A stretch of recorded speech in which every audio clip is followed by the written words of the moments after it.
సమర్థ రామదాస విజయము అధ్యాయం 13 రెండవ భాగం పార్ట్ 2. అచ్చట నుండి వెన్నెముక ద్వారా పైకి పోతే పైభాగంలో సరస్వతీదేవి ఉన్నది. మన వెన్నెముకయే ఆమె చేతిలోనున్న వీణగా చెప్పబడింది. అదే మన తలలోని ఆలోచనలు చేసే తెలివి అనే శక్తి ఆమె వీణాగానమే. ఆ తెలివి తేటగా వ్యక్తీకరించబడితేనే ఈ లోకంలో మానవుడు ఎన్నింటినో సృష్టిస్తున్నాడు. తానే ఆవిష్కరించినానని గర్వపడుచున్నాడు. ఆమె యొక్క దివ్యశక్తి విన్యాసమే ఈ ప్రపంచమని యోచించడు. ఆమె ఈ సృష్టికి కర్తగా ఉన్న పరమేష్ఠికి సహాయకురాలు. అందుకని బ్రహ్మదేవుని ఇల్లాలు అన్నారే కానీ ఈ మాత యొక్క విలాసమును ఉత్తమోత్తమ రీతిలో గ్రహించి ఉపాసించిన వారు ఆమె కృపకు పాత్రులై కీర్తి ప్రతిష్టలు గడించారు. ఎందరో కవులు గాయకులు ఆమెను బాహ్యంగానూ ఆంతరంగికంగానూ ఆరాధించారు. ఆమె కృప లేకుంటే ఎంత తెలివిగల వారైనా మరుపు అను మాయలో మునిగిపోగలరు. కావున యోగులు, మహాత్ములు, ఋషులు, మునులు ఆమె యొక్క శక్తి సామర్థ్యాలను తెలిసి ఆరాధిస్తారు. ఆ కారణంగానే శ్రీ సమర్థులు ఆ తల్లిని ప్రసన్నం చేసుకున్నారు. తను తలపెట్టిన లోకహిత కార్యానికి సహకరించమని ఇలా ప్రార్థించినారు. శ్రీ సమర్థులు బాసర జ్ఞాన సరస్వతీదేవిని ప్రార్థించుట: ఓ జగజ్జనని, లోకమాత, నీవు జ్ఞానస్వరూపిణివి. అమ్మా, నీ దయ వలననే అజ్ఞాని అయిన మానవునికి జ్ఞానం ప్రాప్తించును. జ్ఞాని అయిన పిదపవాడు విజ్ఞానిగాను, విజ్ఞాని అయిన వాడు సుజ్ఞానిగాను మార్పు చెందుచు పూర్ణ జ్ఞానిగా చేయగల మహాతల్లివి నీవేనమ్మా. నేను శ్రీరాముని ఆజ్ఞ ప్రకారం ప్రజలలో భక్తి చైతన్యం కలిగించి ధర్మోద్ధరణ చేయ సంకల్పించి ఉన్నాను. హే మాత, నీవు నా కార్యమునకు అండగా నిలిచి ఉత్తమ నీతి మార్గమును, యోగ మార్గములను నా వాక్కులందు పలికించవేడెదను. సకల యోగ విద్యా రహస్యములకు ఉనికి నీవై ఉన్నావు. మానవ మస్తిష్కములందు నెలకొని ఉండి వారికి తెలివిని, తేటను ప్రసాదించున్నది నీవే తల్లి. కావున నా ప్రబోధములను ఆలకించి ప్రజలు జ్ఞానులుగా, విజ్ఞానులుగా, సుజ్ఞానులుగా అగునట్లు అనుగ్రహించుదుము. నీ దయ లేకున్నా ప్రజలు మూర్ఖులు కాగలరు, పశుప్రాయులు కాగలరు. నా ప్రార్థన ఆలకించి తల్లి, భారత పౌరులందరినీ ప్రజ్ఞావంతులనొనర్చుము భారతి. నీకివే నా శతకోటి ప్రణామములు చేసుకునుమమ్మా, నీకివే నా శతకోటి ప్రణామములు చేకునుమమ్మా అని ప్రార్థించను. అక్కడ నుండి బయలుదేరి కొంత దూరంలో గల శ్రీ ధర్మపురము అనే క్షేత్రానికి చేరినారు.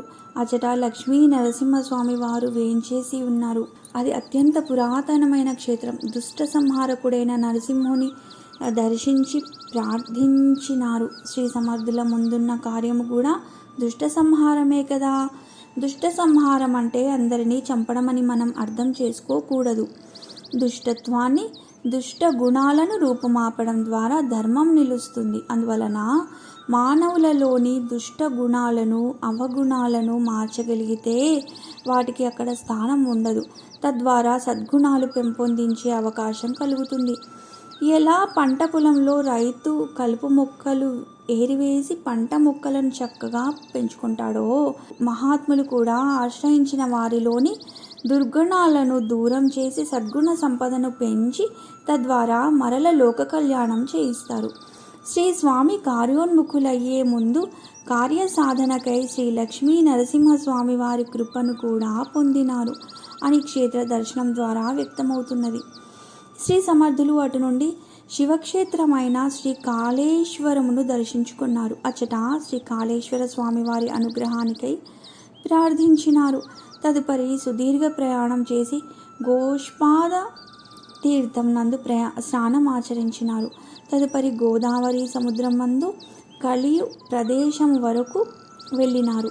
అక్కడ గోదావరి 7 పాయలుగా చీలి సముద్రంలో 7 చోట్ల కలుస్తున్నది. వాటికే సప్త గోదావరి అని పేరు. అక్కడి నుండి మరల గోదావరి 2వ తీరంలో ప్రయాణించి ఇదే విధంగా మార్గమధ్యమందున్న క్షేత్రములు, నగరములు, గ్రామములు దర్శించుచు తాము బయలుదేరిన నాసికకు చేరి త్రయంబకేశ్వరుని దర్శించినారు. తదుపరి పంచవటిని చేరుకుని శ్రీరామ దర్శనం చేసుకున్నారు.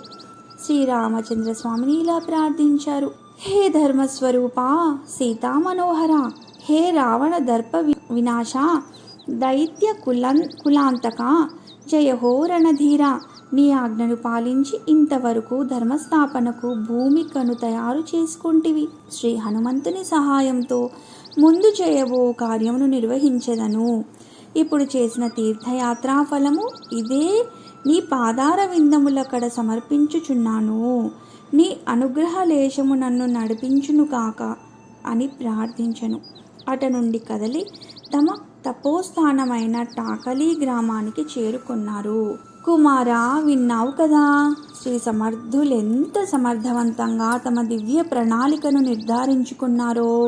వారు ఏ విషయంలోనూ తొందరపడరు. ముందాలోచనతో లోతుగా ప్రజల మానసిక స్థితిని గమనించేవారు. వారిని ఆశ్రయించిన వారును నిరసించిన వారును కూడా తరించిరనుటలో సందేహం లేదు.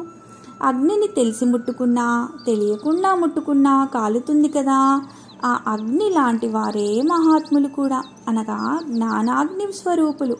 కావున వారిని హేళన చేయవచ్చిన వారికి కూడా గుణపాఠం చేర్పి పాదాక్రాంతులు చేసుకున్నారు పైఠాన్లో.